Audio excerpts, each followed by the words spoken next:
إن الحمد لله نحمده ونستعينه ونؤمن به ونتوكل عليه ونعوذ بالله من شرور أنفسنا ومن سيئات أعمالنا من يهده الله فلا مضل له ومن يضلل فلا هادي له وأشهد أن لا إله إلا الله وحده لا شريك له وأشهد أن محمدًا عبده ورسوله أرسله بالهدى ودين الحق ليظهره على الدين كله ولو كره المشركون. اللهم صل على محمد وعلى آل محمد كما صليت على إبراهيم وعلى آل إبراهيم إنك حميد مجيد. اللهم بارك على محمد وعلى آل محمد كما باركت على إبراهيم وعلى آل إبراهيم إنك حميد مجيد. أما بعد فإن خير الكلام كلام الله وخير الحديث كتاب الله وخير الحدي حدي محمد صلى الله عليه وسلم وشر الأمور محدثاتها وكل محدثة بدعة وكل بدعة ضلالة وكل ضلالة في النار. أعوذ بالله من الشيطان الرجيم. يا أيها الذين آمنوا اتقوا الله حق تقاته ولا تموتن إلا وأنتم مسلمون. يا أيها الناس اتقوا ربكم الذي خلقكم من نفس واحدة وخلق منها زوجها وبث منهما رجالا كثيرا ونساء واتقوا الله الذي تساءلون به والأرحام إن الله كان عليكم رقيبا. يا أيها الذين آمنوا اتقوا الله وقولوا قولا سديدا يصلح لكم أعمالكم ويغفر لكم ذنوبكم ومن يطع الله ورسوله فقد فاز فوزا عظيما.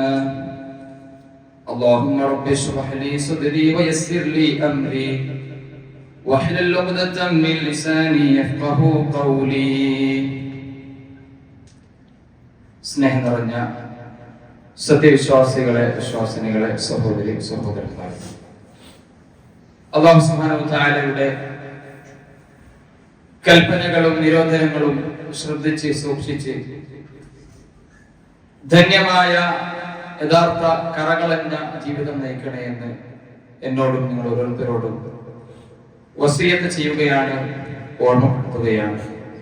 അല്ലാഹു അവൻ ഇഷ്ടപ്പെടുന്ന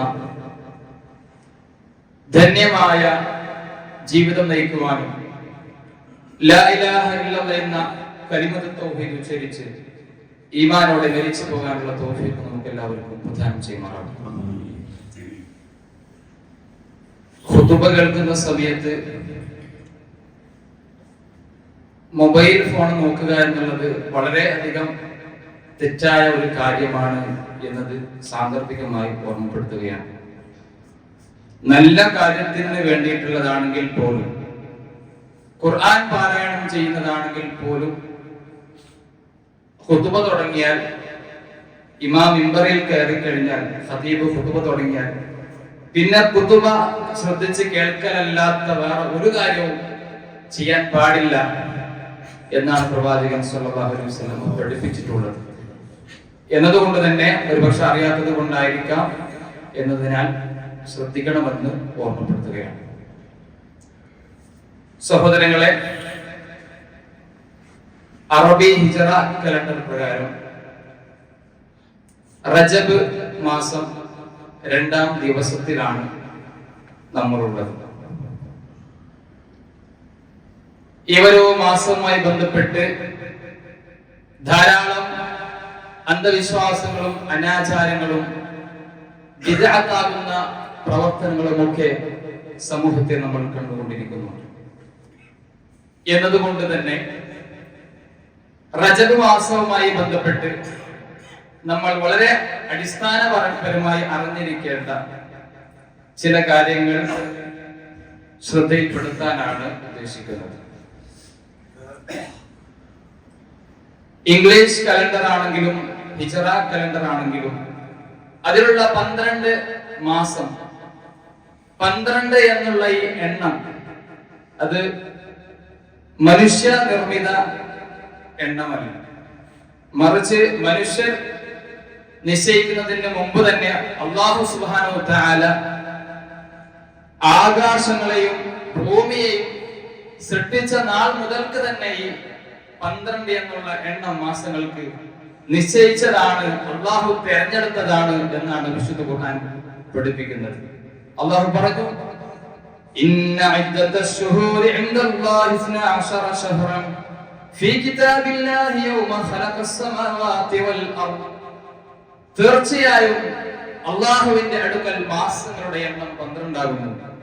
ഫീ കിതാബില്ലാഹി യൗമ ഖലഖസ് സമാവാതി വൽ അർദ്. ആകാശങ്ങളെയും ഭൂമിയെയും സൃഷ്ടിച്ച നാൾ മുതൽക്ക് തന്നെ അല്ലാഹുവിന്റെ കിതാബിൽ അല്ലാഹു അത് തീരുമാനിച്ചുറപ്പിച്ചതാണ് എന്ന് പറയുന്നത് നമുക്ക് കാണാൻ സാധിക്കും. എന്നാൽ മാസങ്ങളുടെ അതിന്റെ തർത്തീബും അതുപോലെ തന്നെ ആ രൂപത്തിലുള്ള ചില കാര്യങ്ങൾ പിന്നീട് കലണ്ടറിന്റെ സൗകര്യത്തിന് വേണ്ടി ഉണ്ടാക്കപ്പെട്ടു എന്നതല്ലാതെ അറബി മാസങ്ങളെ സംബന്ധിച്ചിടത്തോളം ആ 12 മാസങ്ങളുടെ പേരും ആ 12 എന്നുള്ള എണ്ണവും അല്ലാഹു സുബ്ഹാനഹു വ തആല നിശ്ചയിച്ചതാണ് എന്നാണ് വിശുദ്ധ ഖുർആൻ പഠിപ്പിക്കുന്നത് എന്ന കാര്യം സാന്ദർഭികമായി ഓർമ്മപ്പെടുത്തി എന്ന് മാത്രം. റജബ് മാസത്തിൽ ഇസ്ലാമിൽ സ്ഥിരപ്പെട്ടത് എന്താണ്, പ്രമാണങ്ങളിൽ അതുമായി ബന്ധപ്പെട്ട് വന്നത് എന്താണ് എന്നതാണ് ആദ്യം നമ്മൾ പരിശോധിക്കുന്നത്. അല്ലാഹു സുബ്ഹാനഹു വ തആല സൃഷ്ടിച്ച അവന്റെ മുഴുവൻ സൃഷ്ടികളെ പരിശോധിച്ചാൽ അത് ഏത് വർഗത്തിൽപ്പെട്ടതാണെങ്കിലും ശരി, അള്ളാഹുവിന്റെ സൃഷ്ടിപ്പ് എന്നുള്ളത് വളരെ കൃത്യതയും ഒരു പോരായ്മ പോലും ഇല്ലാത്ത പൂർണ്ണതയുള്ള അവസ്ഥയിലാണ് അല്ലാഹു സുബ്ഹാനഹു വ തആല എല്ലാത്തിനെയും സൃഷ്ടിച്ചിട്ടുള്ളത് എന്നാണ് വിശുദ്ധ ഖുർആൻ നമ്മളെ പഠിപ്പിച്ചിട്ടുള്ളത്, ഇസ്ലാം നമ്മളെ പഠിപ്പിച്ചിട്ടുള്ളത്. ഖുർആനിൽ അല്ലാഹു സുബ്ഹാനഹു വ തആല പറഞ്ഞു, മാ തറാ ഫീ ഖൽഖിർ റഹ്മാനി മിൻ തഫാവുത്. അല്ലാഹുവിന്റെ സൃഷ്ടിപ്പിൽ ഒരു വ്യത്യാസവും നിനക്ക് കാണുക സാധ്യമല്ല, ഒരു പോരായ്മയും നിനക്ക് കാണുക സാധ്യമല്ല. നീ നിന്റെ ദൃഷ്ടിയെ വേണമെങ്കിൽ ഒരിക്കൽ കൂടി വീണ്ടും തിരിച്ചു നോക്കിക്കൊള്ളുക, വല്ല വിടവുകളും കാണുന്നുണ്ടോ? ഒരിക്കലും അത് കാണില്ല എന്നാണ് അല്ലാഹു സുബ്ഹാനഹു വ തആല പറഞ്ഞിട്ടുള്ളത്. മനുഷ്യരെ അവരുടെ സ്വഭാവങ്ങളിലും മറ്റു പെരുമാറ്റങ്ങളിലും ജീവിത രീതികളിലും ഒക്കെ ഒരുപക്ഷെ പല രൂപത്തിലുള്ള മാറ്റങ്ങളും പോരായ്മകളും ഏറ്റവ്യത്യാസങ്ങളും ആ രൂപത്തിൽ കാണുമെങ്കിലും സൃഷ്ടിപ്പ് എന്ന നിലയ്ക്ക് മനുഷ്യന്റെ സൃഷ്ടിപ്പാണെങ്കിലും മറ്റേത് ജീവജാലങ്ങളുടെ സൃഷ്ടിപ്പാണെങ്കിലും ഏറ്റവും പരിപൂർണമായ അവസ്ഥയിലാണ്. ഒരാൾക്കും ഇന്ന ന്യൂനത പോരായ്മ ഇതിലുണ്ട്, ഇത് ഇങ്ങനെയല്ല ഉണ്ടാവേണ്ടത്, മറിച്ച് ഇങ്ങനെയായിരുന്നു എന്നൊന്നും പറയാൻ പറ്റാത്ത വിധം വളരെ കൃത്യമാണ് എന്നാണ് അല്ലാഹു സുബ്ഹാനഹു വ തആല പഠിപ്പിക്കുന്നത്. മനുഷ്യനെ കുറിച്ച് പറഞ്ഞിട്ട് അല്ലാഹു പറഞ്ഞു, ലഖദ് ഖലഖനൽ ഇൻസാന ഫീ അഹ്സനി തഖ്വീം. മനുഷ്യനെ ഏറ്റവും ചൊവ്വായ ഏറ്റവും കൃത്യമായ ശരീരഘടനയോട് കൂടിയാണ് അല്ലാഹു സൃഷ്ടിച്ചിട്ടുള്ളത് എന്ന് വിശുദ്ധ ഖുർആനിൽ പറഞ്ഞിട്ടുണ്ട്. എന്നാൽ മനുഷ്യരിൽ അവരുടെ സ്വഭാവത്തിലും മറ്റു പെരുമാറ്റത്തിലൊക്കെ പല പോരായ്മകളും ഉള്ളവരുണ്ട്, ഇല്ലാത്തവരുണ്ട് എന്നുള്ളതാണ്. അപ്പോൾ സൃഷ്ടിപ്പ് എന്ന അർത്ഥത്തിൽ നോക്കുമ്പോൾ അല്ലാഹുവിന്റെ എല്ലാം വളരെ കൃത്യമാണ്, അതിൽ യാതൊരു വീഴ്ചയും കണ്ടെത്തുക നമുക്ക് സാധ്യമല്ല എന്നാണ്. ഒരാൾക്ക് അല്ലാഹു സൃഷ്ടിച്ച ഏതെങ്കിലും ഒരു സൃഷ്ടിയുടെ കാര്യത്തിൽ തോന്നുകയാണ് ഇത് അത്ര ശരിയായില്ലല്ലോ. ഉദാഹരണത്തിന് നമ്മുടെ ശരീരത്തിന്റെ ഏതെങ്കിലും ഒരു അവയവം, കണ്ണ് ഈ സ്ഥലത്തല്ല, മുഖത്തിലല്ല ഉണ്ടാവേണ്ടിയിരുന്നത്, മറിച്ച് പണ്ടൊരു കഥയിൽ കേട്ടതുപോലെ ഒരാള് ചിന്തിച്ചു എന്നാണ്, ഒരു മനുഷ്യൻ, നമ്മുടെ ഈ മുഖത്തുള്ള കണ്ണ് ഒരു പക്ഷെ നമ്മുടെ വിരൽ തുമ്പിലായിരുന്നുവെങ്കിൽ കുറച്ചുകൂടി സൗകര്യമായിരുന്നു. കാരണം അങ്ങനെയായിരുന്നുവെങ്കിൽ എത്ര ചെറിയ ദ്വാരത്തിനുള്ളിലുള്ള വസ്തുക്കൾ പോലും ആ വിരലൊന്ന് അവിടെ പ്രവേശിപ്പിച്ചാൽ നമുക്ക് കാണുമായിരുന്നു. പക്ഷെ മുഖത്തായതുകൊണ്ട് തന്നെ എല്ലാ ദ്വാരങ്ങളിലേക്കും മുഖത്തെ പ്രവേശിപ്പിക്കാൻ നമുക്ക് കഴിയില്ല. അപ്പൊ കണ്ണ് നമ്മുടെ വിരൽ തുമ്പിലായിരുന്നെങ്കിൽ കുറച്ചുകൂടി ഉപകാരമായിരുന്നു. അങ്ങനെയായിരുന്നു അല്ലാഹു സൃഷ്ടിക്കേണ്ടിയിരുന്നത്, ഒരാൾക്ക് തോന്നിയെന്നാണ്. അങ്ങനെ കുറച്ചു നേരം കഴിഞ്ഞപ്പോൾ മനുഷ്യൻ വഴുതി വീണു. താഴെ നിലംപതിച്ച് വീണുപോയപ്പോൾ അദ്ദേഹത്തിന്റെ വിരലിലേക്ക് ഒരു മുട്ടുസൂചി തറച്ചു എന്നാണ്. ആ സമയത്ത് അദ്ദേഹത്തിന് ചോര വന്ന് വേദന ഉണ്ടായി. അപ്പോൾ ആ മനുഷ്യൻ പറഞ്ഞു എന്നാണ്, തീർച്ചയായും നമ്മുടെ കണ്ണ് മുഖത്ത് തന്നെയാണ് വേണ്ടത്. കാരണം കണ്ണെങ്ങാലും ഈ വിരൽത്തുമ്പിലായിരുന്നുവെങ്കിൽ എന്റെ കണ്ണ് പൊട്ടിപ്പോയേനെ. അപ്പൊ അള്ളാഹുവിന്റെ സൃഷ്ടിപ്പ് എത്ര കൃത്യമാണ്, അള്ളാഹു എത്രമാത്രം യുക്തിമാനാണ് എന്ന് സമ്മതിച്ചു എന്നുള്ളതാണ്. അപ്പൊ ഇങ്ങനെ നമുക്ക് എവിടെയെങ്കിലും അള്ളാഹുവിന്റെ സൃഷ്ടിപ്പിൽ ഒരു പക്ഷേ ചിന്തിക്കുമ്പോൾ ഇത് ഇത്ര ശരിയായില്ലല്ലോ, ഇത് അങ്ങനെയല്ല വേണ്ടിയിരുന്നത് എന്നെങ്ങാലും തോന്നുകയാണെങ്കിൽ ഉടനെ നമ്മൾ മനസ്സിലാക്കേണ്ടത് നമ്മുടെ ബുദ്ധിക്ക് എന്തോ പ്രശ്നമുണ്ട്, അല്ലെങ്കിൽ ആ കാര്യം മനസ്സിലാക്കുന്നിടത്ത് നമ്മുടെ ബുദ്ധിക്ക് പരിമിതി ഉണ്ട് എന്ന് മനസ്സിലാക്കണം എന്നുള്ളതാണ്. കാരണം അള്ളാഹു ഹക്കീമാണ്. ഹക്കീം എന്ന് പറഞ്ഞാൽ അതിന്റെ വിശദീകരണമായി പണ്ഡിതന്മാർ പഠിപ്പിക്കുന്നത് ഏതൊരു കാര്യത്തെയും അള്ളാഹു അതിൻ്റെതായ കൃത്യമായ സ്ഥാനത്ത് വെക്കുന്നവനാണ് എന്നാണ് ഹക്കീം എന്നതുകൊണ്ട് ഉദ്ദേശിക്കുന്നത്. എല്ലാ കാര്യങ്ങളും അള്ളാഹുവിന്റെ ഇസ്ലാമിൽ ഏതൊരു മതവിധിയായാലും എന്തൊരു കാര്യമായാലും അതിനെ യഥാവിധി വെക്കേണ്ട സ്ഥാനത്ത് വെക്കുന്ന, ഒരു കാര്യം പറയേണ്ട കാര്യം പറയേണ്ട പോലെ പറയേണ്ടടുത്ത് പറയുന്ന, ഇങ്ങനെ എല്ലാം വളരെ കൃത്യമായിട്ട് നിർവഹിക്കുന്നവനാണ് എന്നാണ് ഹക്കീം എന്ന അള്ളാഹുവിന്റെ ഉന്നതമായ നാമത്തിന്റെ വിശദീകരണമായി പണ്ഡിതന്മാർ പഠിപ്പിക്കുന്നത്. ഞാൻ പറഞ്ഞു വന്നത് ഇങ്ങനെ അള്ളാഹുവിന്റെ സൃഷ്ടിപ്പ് എന്ന് പറയുന്നത് പൂർണ്ണത നിറഞ്ഞതാണ് എന്നാണ്. മനുഷ്യർക്ക് തീരെ ഇല്ലാത്ത, എന്നാൽ അള്ളാഹുവിന് മാത്രമുള്ള ഒരു വിശേഷണമാണ് പൂർണ്ണത എന്ന് പറയുന്നത്. അപ്പൊ അള്ളാഹുവിന്റെ എല്ലാ സൃഷ്ടികളും ഇങ്ങനെയാണ്. എന്നിരുന്നാൽ പോലും ആ സൃഷ്ടികളിൽ ചിലതിന് മറ്റു ചിലതിനേക്കാൾ ചില പദവികൾ നൽകുക, ചില ശ്രേഷ്ഠതകൾ നിശ്ചയിക്കുക, ചില പോരിശകൾ നൽകുക എന്നുള്ളത് അള്ളാഹുവിന്റെ ഒരു ഫضലാണ്.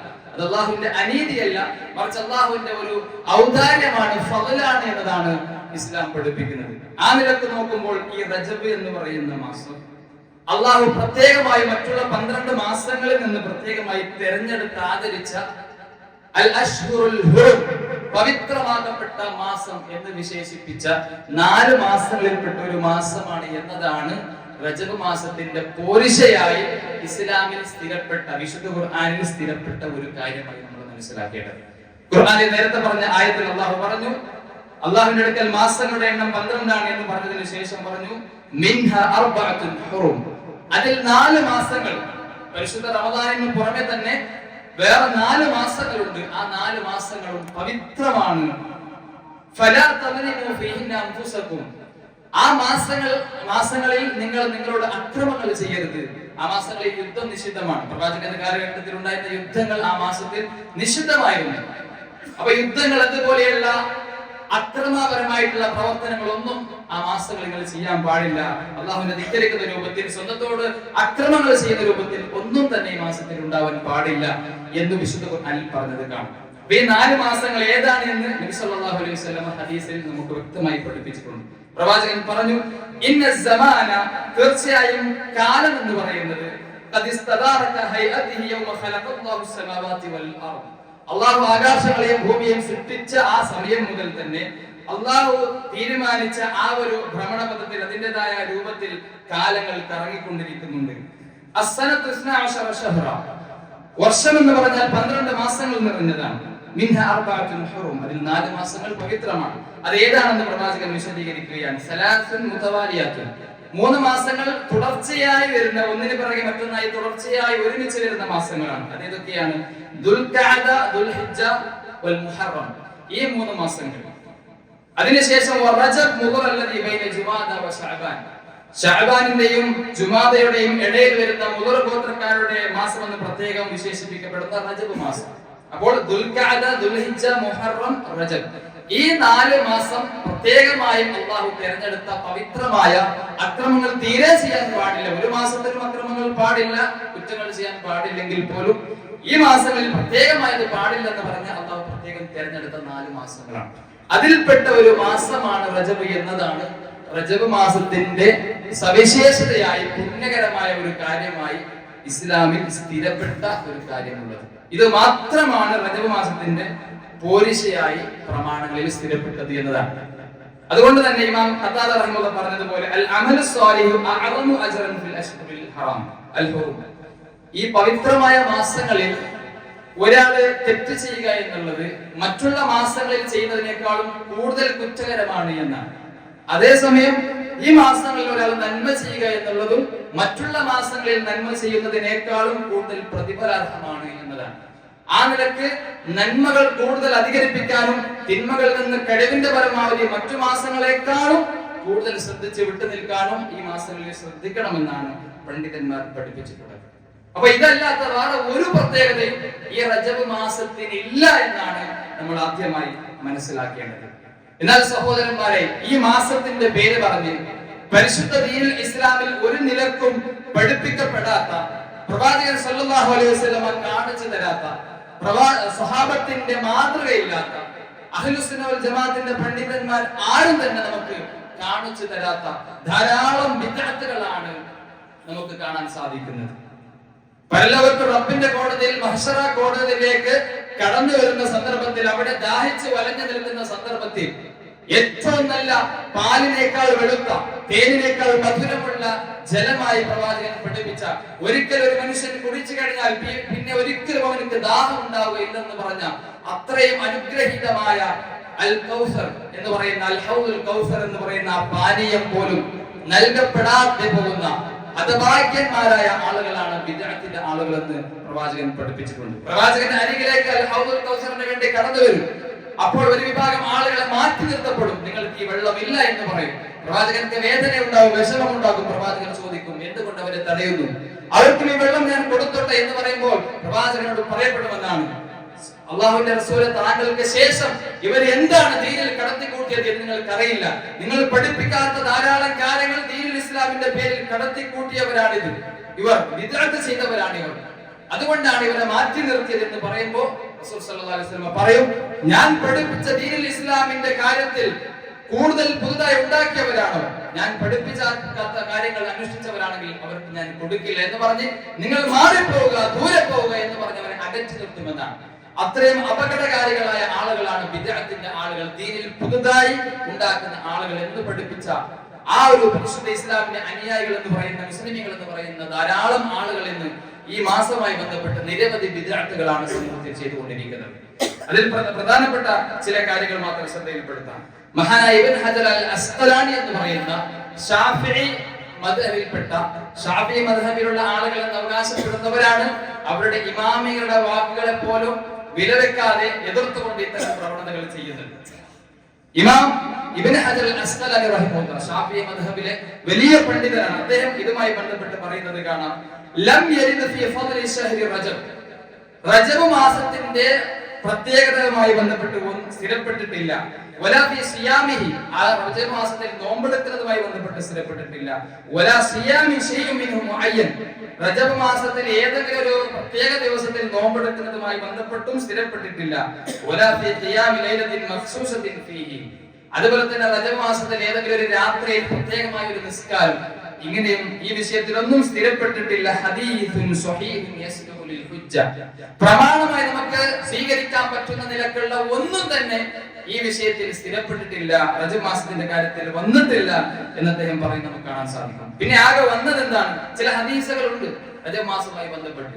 അതിനെക്കുറിച്ച് അദ്ദേഹം പറഞ്ഞത്, അമ്മൽ അഹാദീസുൽ വാരിദ ഫീ ഫദ്ലി റജബ്, റജബിന്റെ പോരിശയുമായി ബന്ധപ്പെട്ട് വന്ന മുഴുവൻ ഹദീസുകളും, ഔ ഫദ്ലി സിയാമിഹി, അല്ലെങ്കിൽ റജബിലെ നോമ്പെടുക്കുന്നതുമായി ബന്ധപ്പെട്ട് വന്ന ഹദീസുകളും, ഔ സിയാമി ശൈഉൻ മിൻഹു സ്വരീഹ, അല്ലെങ്കിൽ ഏതെങ്കിലും ഒരു ദിവസം പ്രത്യേകമായി നോമ്പെടുക്കുന്നതുമായി ബന്ധപ്പെട്ട് വന്ന എല്ലാ ഹദീസുകളും ഫഹിയ അലാ ഖിസ്മൈൻ, രണ്ടാലൊരു രൂപത്തിലാണ് ഈ ഹദീസുകൾ ഒക്കെയും എന്നാണ്.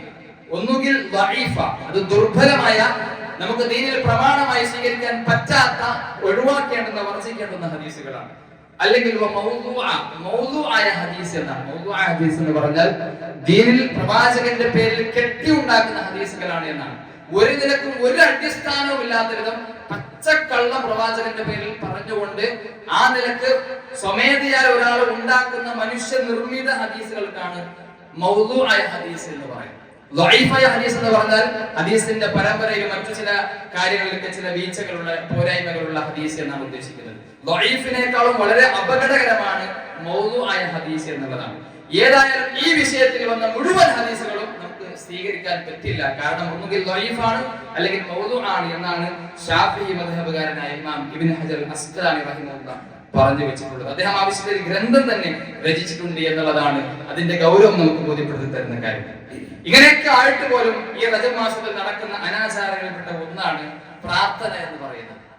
ഒരു വിശ്വാസിക്ക് ഏത് സമയത്തും പ്രാർത്ഥിക്കാം. പക്ഷേ റജബിന്റെ വിഷയത്തിൽ പ്രത്യേകമായ ഒരു പ്രാർത്ഥനയായ ഒരു ഹദീസ് ഇങ്ങനെ വന്നിട്ടുണ്ട്. ഹദീസിൽ പറയുന്നത് ഇതാണ്: റസൂലുള്ളാഹി സ്വല്ലല്ലാഹു അലൈഹി വസല്ലം ഇദാ ദഖല റജബ്, റജബ് മാസം പ്രവേശിച്ചാൽ നബി സല്ലല്ലാഹു അലൈഹി വസല്ലം ഇങ്ങനെ പറയുമായിരുന്നു എന്നാണ്. എന്താണ് പറയുന്നത്? അല്ലാഹുമ്മ ബാരിക് ലനാ ഫീ റജബി വ ശഅബാൻ, അല്ലാഹുവേ റജബിലും ശഅബാനിലും ഞങ്ങൾക്ക് ബർക്കത്ത് ചൊരിയണേ, വബല്ലിഗ്നാ റമദാൻ, റമദാൻ മാസത്തിലേക്ക് ഞങ്ങൾ എത്തിക്കണേ എന്നുള്ള ഒരു പ്രാർത്ഥനയാണ്. പ്രത്യക്ഷത്തിൽ പ്രാർത്ഥനയിൽ തെറ്റൊന്നുമില്ല, വരികളിൽ തെറ്റൊന്നുമില്ല, ആശയത്തിൽ തെറ്റൊന്നുമില്ല.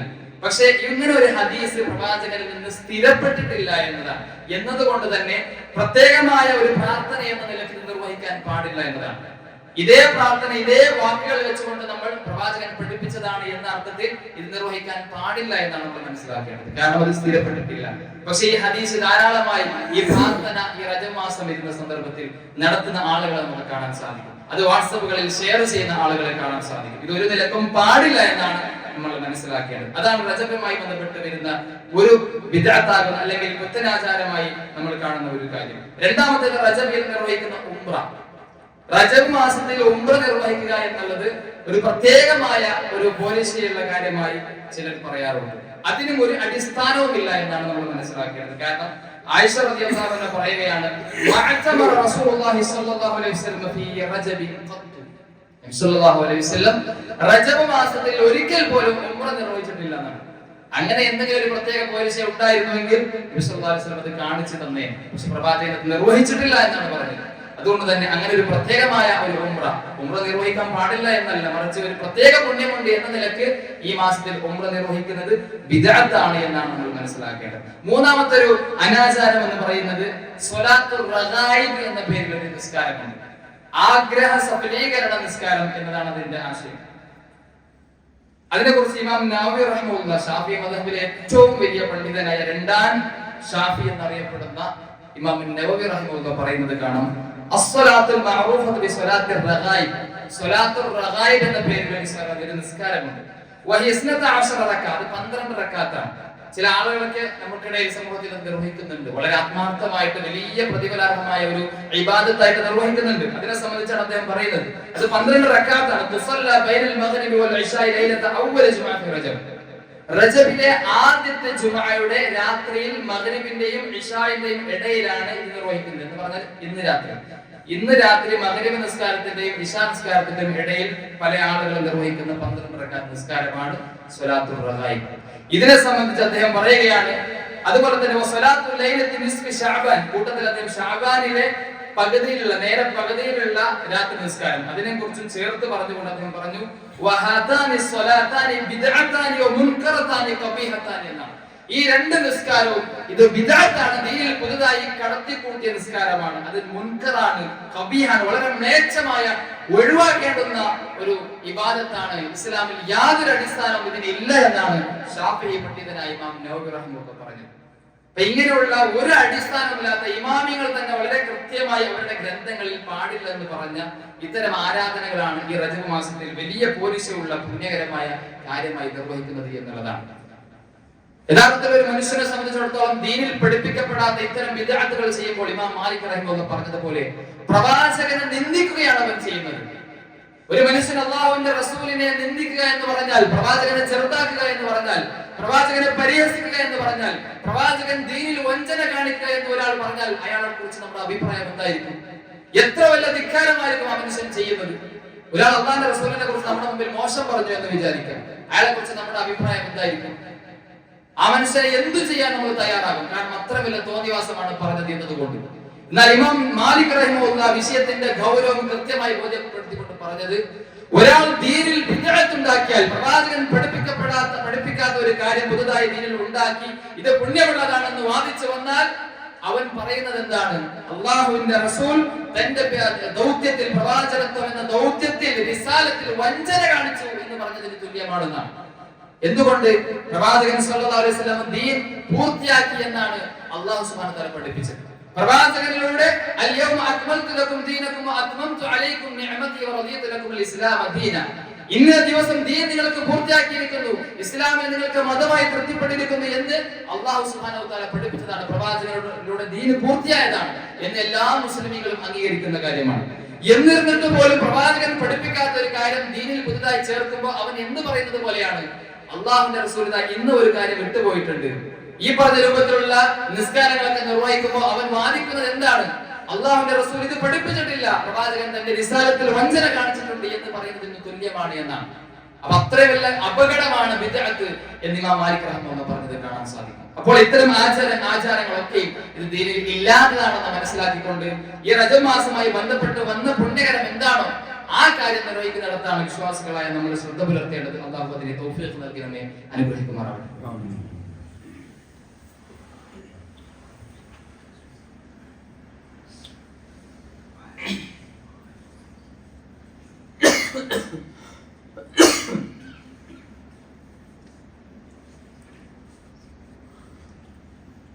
الحمد لله الذي هدانا لهذا وما كنا لنهتدي لولا أن هدانا الله. സ്നേഹം നിറഞ്ഞ സഹോദരി സഹോദരന്മാരെ, അല്ലാഹുവിനെ സൂക്ഷിക്കണമേ എന്ന് ഒരിക്കൽ കൂടി ഓർമ്മപ്പെടുത്തുകയാണ്, വസിയത്ത് ചെയ്യുകയാണ്. റജബ് മാസത്തിൽ സമൂഹത്തിൽ കാണുന്ന അനാചാരങ്ങളെ കുറിച്ചാണ് നമ്മൾ പറഞ്ഞുകൊണ്ടിരിക്കുന്നത്.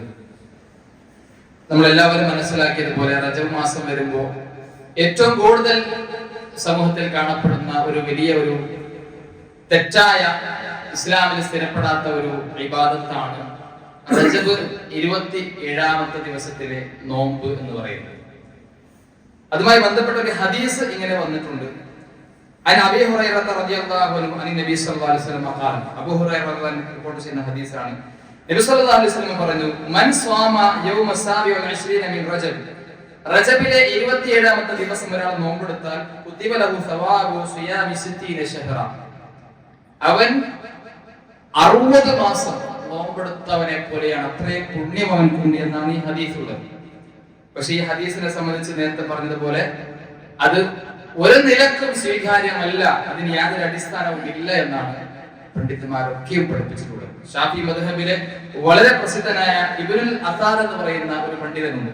അദ്ദേഹം പറയുകയാണ്, റജബ് ലൈസ ഫീ ശൈഉൻ മിൻ ദാലിക ഇൽ ഫളായിൽ, റജബ് മാസത്തിൽ ഈ പറയപ്പെടുന്ന രൂപത്തിലുള്ള ഒരു ഫളായിലുകളും ശ്രേഷ്ഠതകളും ഇല്ല. സിവാ മാ യുശാരികു ഗൈറുഹു മിനൽ ശുഹൂർ വഖൗലുഹു മിനൽ ഹുറും, ആകെ ഉള്ളത് എന്താണ്, നേരത്തെ നമ്മൾ തുടക്കത്തിൽ പറഞ്ഞതുപോലെ പവിത്രമായ യുദ്ധം നിഷിദ്ധമാക്കപ്പെട്ട 4 മാസങ്ങളിൽപ്പെട്ട ഒരു മാസമാണ് എന്നതല്ലാത്ത ഒന്നും തന്നെ റജബ് മാസത്തിൽ സ്ഥിരപ്പെട്ടിട്ടില്ല. എന്നിട്ട് അദ്ദേഹം പറഞ്ഞു, ഇസ്രാഉം മിറാജും നടന്നത് 27നാണ് എന്ന് പറഞ്ഞുകൊണ്ടാണ് പലരും ഈ നോമ്പ് നിർവഹിക്കാറുള്ളത്. അതിനെ സംബന്ധിച്ച് അദ്ദേഹം പറയാണ്, ചില പണ്ഡിതന്മാർ അങ്ങനെ പറഞ്ഞിട്ടുണ്ട്, റജബ് 27നാണ് ഇസ്രാ മിറാജ് ഉണ്ടായത്. പക്ഷേ എന്നാണ് ഈ പണ്ഡിതൻ പറയുന്നത്. അതുപോലെ സ്ഥിരപ്പെട്ടിട്ടില്ല എന്നാണ്. അഭിപ്രായ വ്യത്യാസമുള്ള കാര്യമാണ്. കൃത്യമായ പ്രമാണങ്ങൾ കൊണ്ട് സ്ഥിരപ്പെട്ട കാര്യമല്ല 27നാണ് പ്രവാചകൻ ഇസ്രാ മിറാജ് നടത്തിയത് എന്നത് സ്ഥിരപ്പെട്ടിട്ടില്ല എന്നാണ്. ഒരു അഭിപ്രായം മാത്രമാണ്, ചില പണ്ഡിതന്മാർ പറഞ്ഞ ചില അഭിപ്രായം മാത്രമാണ് എന്നാണ് ഷാഫി മദ്ഹബിലെ പണ്ഡിതനായ ഇബ്നുൽ അഖാർ റഹിമഹുല്ലാഹ് പറഞ്ഞിട്ടുള്ളത്. അപ്പൊ ഈ രൂപത്തിൽ ഒരു നിലക്ക് നമുക്ക് ചെയ്യാൻ പാടില്ലാത്ത ഒരു നോമ്പാണ് റജബ് 27ലെ നോമ്പ് എന്ന് നമ്മൾ മനസ്സിലാക്കണം. അതേസമയം ഒരു മനുഷ്യനെ സംബന്ധിച്ചിടത്തോളം, ഒരു മുസ്ലിമിനെ സംബന്ധിച്ചിടത്തോളം ഏത് ദിവസം അയാൾക്ക് നോമ്പെടുക്കാം. ഒരു പ്രത്യേകമായ പുണ്യപരമായ നോമ്പ് എന്ന നിലക്കല്ലാതെ ഒരു ഹദീസിന്റെ അടിസ്ഥാനത്തിൽ, എന്താണ് ഹദീസിൽ പ്രവാചകൻ പഠിപ്പിച്ചത്, ഒരു മനുഷ്യൻ, ഒരു മുസ്ലിം ആത്മാർത്ഥമായി കൊണ്ട് ഒരു ദിവസം നോമ്പെടുത്താൽ 70 വർഷത്തെ വഴിദൂരം അവന്റെ മുഖത്തെ നരകത്തിൽ നിന്ന് അല്ലാഹു അകറ്റി കളയുമെന്നൊരു ഹദീസുണ്ട്. ഇത് പൊതുവായ നിലക്ക് ഉള്ള ഒരു നോമ്പിനെ കുറിച്ചാണ് പറഞ്ഞിട്ടുള്ളത്. ഏതെങ്കിലും ഒരു പ്രത്യേകമായ ദിവസം പ്രത്യേകത കൽപ്പിച്ചുകൊണ്ടുള്ള നോമ്പല്ല, ഏതൊരു നോമ്പും അങ്ങനെ തന്നെയാണ്. ഒരു സുന്നത്തായ ഒരാൾക്ക് ഏത് സമയത്ത് നോമ്പെടുക്കാം. ആ നിലക്ക് ഒരാൾ നോമ്പെടുത്താൽ ഇത്രയും പുണ്യമാണ് എന്നുള്ളത് ഹദീസിൽ സ്ഥിരപ്പെട്ട കാര്യമാണ്. അപ്പൊ റജബ് 27 ഒരാൾക്ക് സാധാരണ നിലക്ക് ബാക്കിയുള്ള മാസങ്ങളിലൊക്കെ ചില അത്തരം ദിവസങ്ങളിൽ അവസാനത്തെ മാസത്തിന്റെ 10 ദിവസത്തിലോ അല്ലെങ്കിൽ അവസാനത്തെ ആഴ്ചയിലൊക്കെ ഇങ്ങനെ സ്ഥിരമായി നോമ്പെടുത്ത് വരുന്ന ഒരാളെന്ന് വിചാരിക്കാം. അയാൾക്ക് 27 നോമ്പെടുക്കാം. പക്ഷെ റജബ് 27ന്റെ നോമ്പാണ് എന്ന് നിയത്തുണ്ടാകാൻ പാടില്ല എന്ന് മാത്രം. സാധാരണ നിർവഹിക്കുന്ന ഒരു സുന്നത്ത് നോമ്പ് എന്ന നിലയ്ക്ക് അല്ലെങ്കിൽ അദ്ദേഹത്തിന് കടമുള്ള നോമ്പ് ഇങ്ങനെ വേറെ ഏതെങ്കിലും നോമ്പ് എടുക്കുന്നതിന് കുഴപ്പമില്ല. റജബ് 27 പ്രത്യേകമായ സുന്നത്തായ നോമ്പ് എന്ന അർത്ഥത്തിൽ ആ ഒരു ഉദ്ദേശത്തോടു കൂടി ഇങ്ങനെ ഒരു നോമ്പ് എന്ന് പറയുന്നത് സ്ഥിരപ്പെട്ടിട്ടില്ല. അത് നിർവഹിക്കാൻ പാടില്ല എന്നാണ് നമ്മൾ പറഞ്ഞു വരുന്നത്. ആ രൂപത്തിൽ കാര്യങ്ങൾ നമ്മൾ മനസ്സിലാക്കുക. ഒരു നിലക്കും ഏതായാലും റജബുമായി ബന്ധപ്പെട്ട് ഈ പറഞ്ഞ 4 മാസങ്ങളിൽപ്പെട്ട മാസമാണ്. അതുകൊണ്ട് കൂടുതൽ സൽക്കർമ്മങ്ങൾ ചെയ്യണം. തിന്മകളിൽ നിന്ന് കഴിവിന്റെ പരമാവധി മറ്റുള്ള മാസങ്ങളെക്കാളും വിട്ടു നിൽക്കാൻ നമ്മൾ ശ്രദ്ധിക്കണം എന്നതല്ലാതെ മറ്റൊരു പ്രത്യേകതയും ഇതിനില്ല എന്ന് നമ്മൾ മനസ്സിലാക്കിക്കൊണ്ട് സമൂഹത്തിൽ കാണുന്ന ഇത്തരം ബിദ്അത്തുകളെ ചെറുത്തുകൊണ്ട് അവർക്കെതിരെ ശ്രദ്ധിച്ചുകൊണ്ട് ആ രൂപത്തിൽ ആ വിഷയത്തെ ഗൗരവത്തിൽ കണ്ടുകൊണ്ട് നമ്മൾ മുന്നോട്ട് നീങ്ങുക. അല്ലാഹു സുബ്ഹാനഹു വ തആല അതിന് തൗഫീഖ് നൽകി നമ്മെ അനുഗ്രഹിക്കുമാറാവട്ടെ. നമ്മിൽ നിന്ന് വന്നു പോകുന്ന ചെറുതും വലുതുമായ എല്ലാവിധ തെറ്റുകുറ്റങ്ങളും അല്ലാഹു നമുക്ക് വിട്ടുപുറത്ത് മാഫാക്കി തരുമാറാവട്ടെ. വിശ്വാസത്തിൽ വൈകല്യമില്ലാതെ യഥാർത്ഥ തൗഹീദുള്ളവരായി ജീവിക്കാനുള്ള തൗഫീഖ് അല്ലാഹു നമുക്ക് പ്രദാനം ചെയ്യുമാറാവട്ടെ. നമ്മുടെ കൂട്ടത്തിൽ മാരകമായ രോഗങ്ങൾ കൊണ്ട് കഷ്ടപ്പെടുന്ന പ്രയാസപ്പെടുന്ന ആളുകളുണ്ട്. പ്രാർത്ഥിക്കാൻ വേണ്ടി പ്രത്യേക വസിയത്ത് ചെയ്യുന്ന ആളുകളുണ്ട്. അല്ലാഹു അവരുടെ എല്ലാം പ്രയാസങ്ങൾക്ക് രോഗങ്ങൾക്ക് പരിപൂർണമായ ശമനം നൽകി ആരോഗ്യകരമായ ജീവിതത്തിലേക്ക് തിരിച്ചെത്താനുള്ള തൗഫീഖ് അല്ലാഹു പ്രദാനം ചെയ്യുമാറാവട്ടെ. കടങ്ങൾ കൊണ്ട് പ്രയാസപ്പെടുന്ന ആളുകൾക്ക് ഹലാലായ മാർഗത്തിൽ കടം തിരിച്ചുവിടാനുള്ള സാഹചര്യം അല്ലാഹു ഒരുക്കി കൊടുക്കുമാറാവട്ടെ. നമ്മിൽ നിന്ന് മരിച്ചുപോയ നമ്മുടെ പണ്ഡിതന്മാർ, നമ്മുടെ പ്രബോധകന്മാർ, നമ്മുടെ ഉമ്മമാർ, ഉപ്പമാർ, സഹോദരി സഹോദരന്മാർ എല്ലാവർക്കും അല്ലാഹു മഗ്ഫിറത്തും മർഹമത്തും നൽകി അനുഗ്രഹിക്കുമാറാവട്ടെ. മരണം വരെ അല്ലാഹുവിന്റെ ദീനിൽ അടിയുറച്ചു നിൽക്കാനും ഈമാനികമായ നല്ല ജീവിതം മരണം വരെ കാഴ്ചവെക്കാനുള്ള തൗഫീഖ് അല്ലാഹു പ്രദാനം ചെയ്യുമാറാവട്ടെ. اللهم اغفر للمؤمنين والمؤمنات والمسلمين والمسلمات الأحياء منهم والأموات إنك مجيب الدعوات يا قاضي الحاجات ربنا تقبل منا إنك أنت السميع العليم وتب علينا إنك أنت التواب الرحيم آمين برحمتك يا أرحم الراحمين والحمد لله رب العالمين.